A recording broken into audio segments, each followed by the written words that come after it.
Okay then, the shaping of the stem, meaning anything short of the sanding steps in preparation for polishing, are complete, and we have definitely there's a certain look or profile that older Dunhills have, and from the 30s and the 40s into the 50s, stem-wise, and this qualifies now, and I'm happy with what we've got.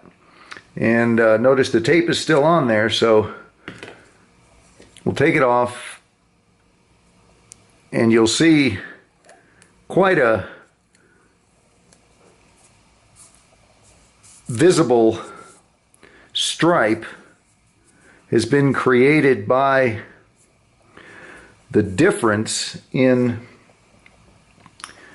texture, or the difference in the sanding grit, that the tape stripe protected from this black board that we were using, areas that had been sanded by this blackboard.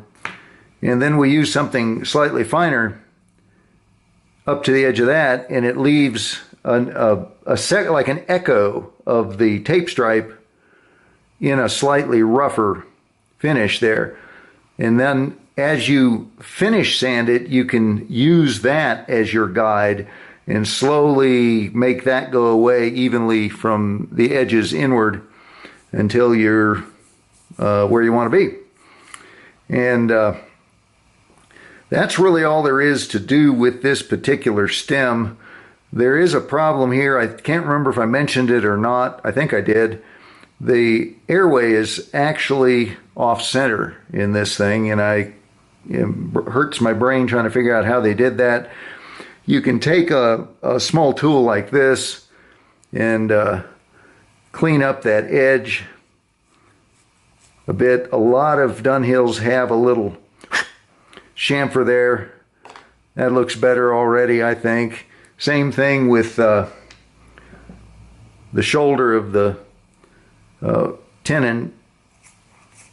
Most of those had a little shoulder on them, a little chamfer, and it gives it a more finished look now that being off center doesn't look quite as outrageous. So other than the final sanding and the polishing, this stem is complete or finished, and we move on to the Stummel.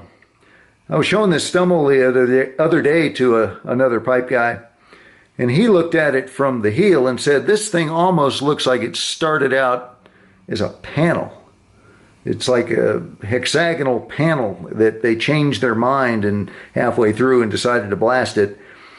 Don't know if that's true or whether there's just hard spots in the wood. I do know that in earlier days and later days, this Stummel would not have made the cut. The QA guy would have given it the boot at some point during processing. And now we're about to reshape the surfaces of this so that it looks like this one, which is beautifully cut.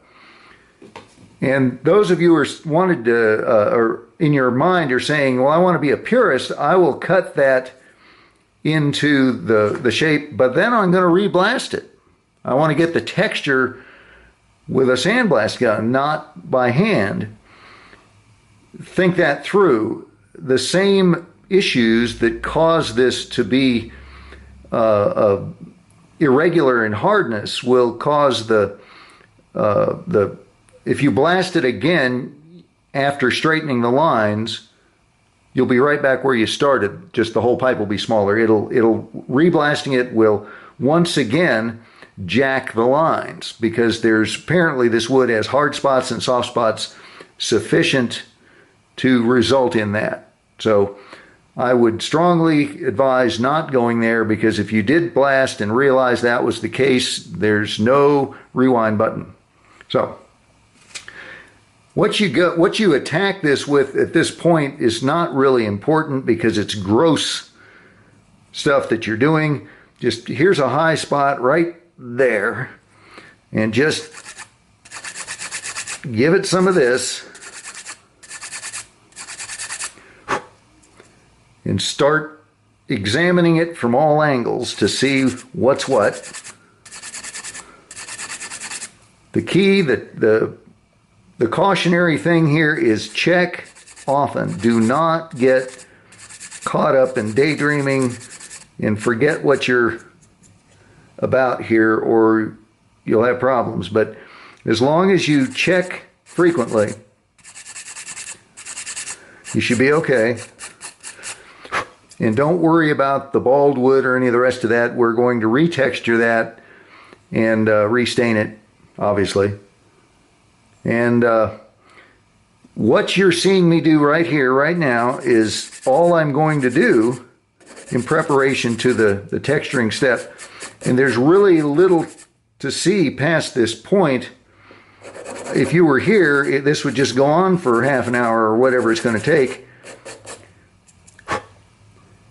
And don't over shape it. That's the last thing I can say is you don't want to shrink the entire pipe to match the lowest spot it's got. You kind of have to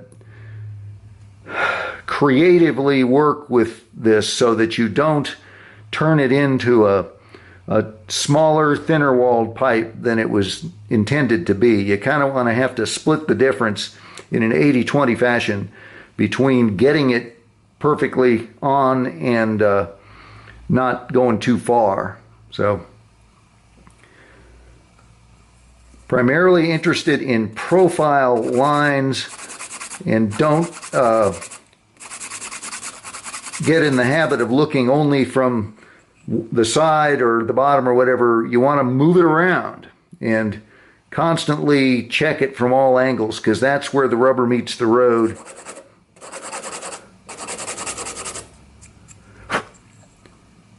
And anyway, I'm off to the races, and we'll finish up this shaping process, and when that is complete, I'll turn the camera back on and we will proceed.